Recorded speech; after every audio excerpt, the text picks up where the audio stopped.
Alright, we are back again ku ipari y'umunsi kabisa.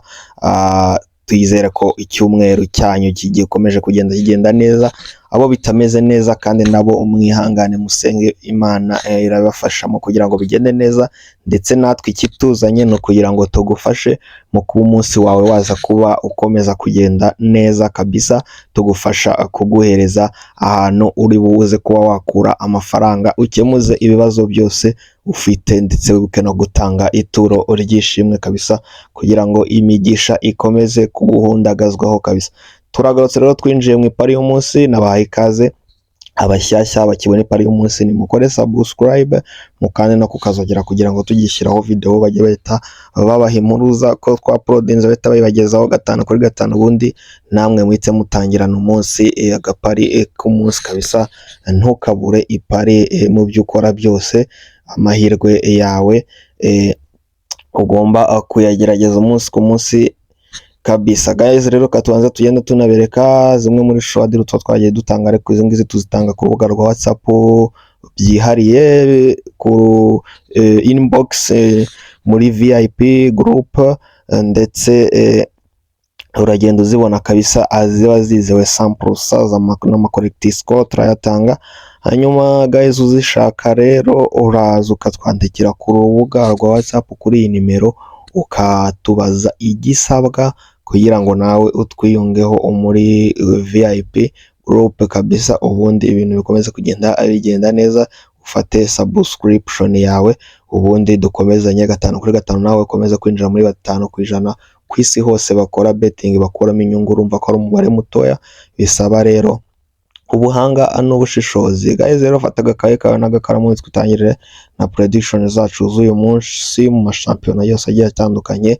Duhereye mu Bufaransa muri shampiyona yaho yitwa Ligue 1, ni ikipe ya Nice iraza kubicakirana n'ikipe ya AS Monaco. Ndagwereza over 1.5 goals, ibitego bibiri muri uyu mukino akuzamura. Hanyuma ikipe ya Paris Saint-Germain iraza kwakira ikipe ya Marseille ya Aubameyang, match y'umuriro, match ikomeye cyane.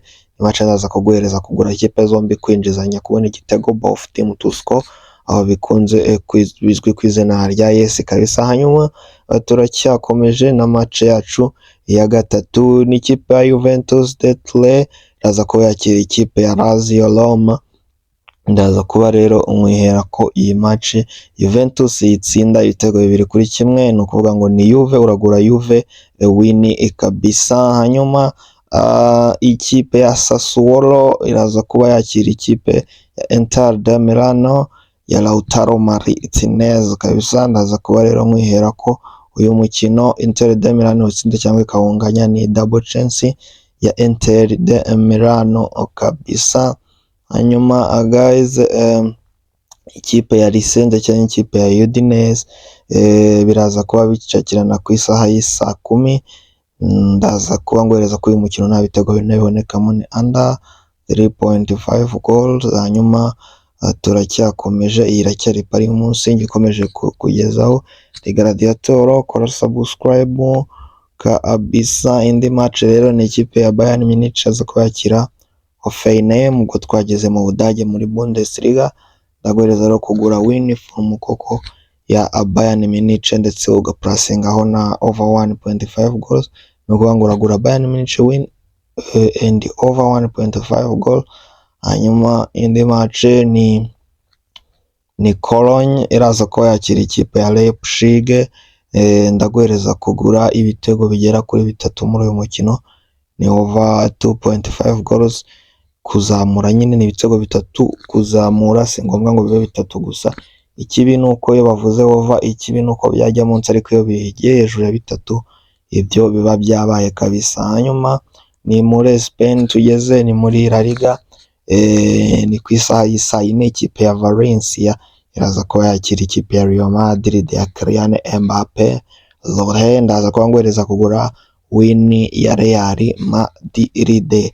Hanyuma indi match dufite ku ipari y'umunsi ni match iza kubihuza ikipe ya Atletico de Madrid cyangwa Sweet ATM ya Alvarez kabisa, iraza kubicakirana n'ikipe ya Adegot Anthony kabisa. ni Real Betis. Ndaza kubangwereza rero kugura double chance ya ATM kabisa kuza kubitsinda uyu mukino cyangwa se ikaza kuba iwunganya. Hanyuma ikipe ya Sevilla saa 11:15 iraza kuba yakira ikipe ya Gironia. Ndaza kuba ngwereza kugura ko uyu mukino nta bitego bine bibonekamo, ni under 3.5 goals kabisa. Hanyuma turacyakomeje ni Paris yo munsi, ikipe ya Athletic Club yaza kuba icakirana n'ikipe ya Levante. Ndaguhereza kugura ibitego bibiri muri uyu mukino, ni over 1.5 goals.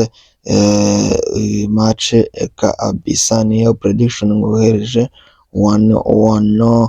Hanyuma indi match dufite ni ikipe iza kuba ihuza, ni match ihuza ikipe ya Alaves ndetse n'ikipe ya Getafe kabisa.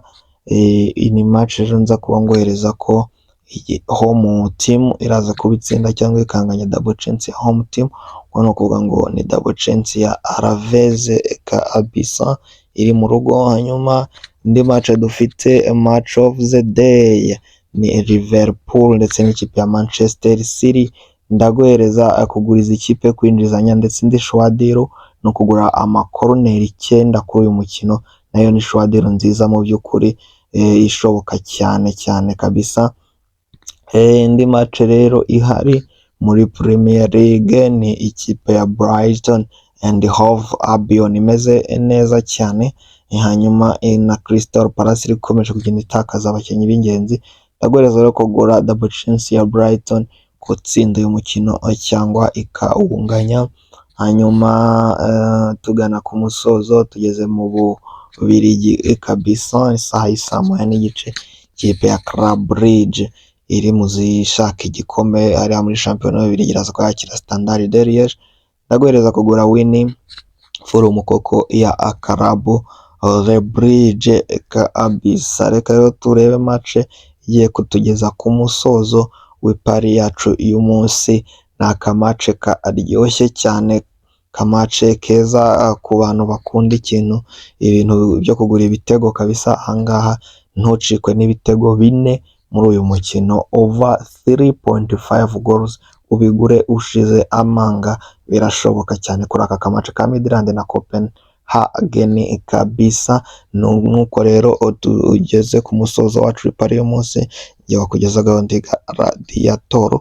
Reka dusubire ubu utaha ku munsi w'ejo. Ipari yo munsi nakagaruka.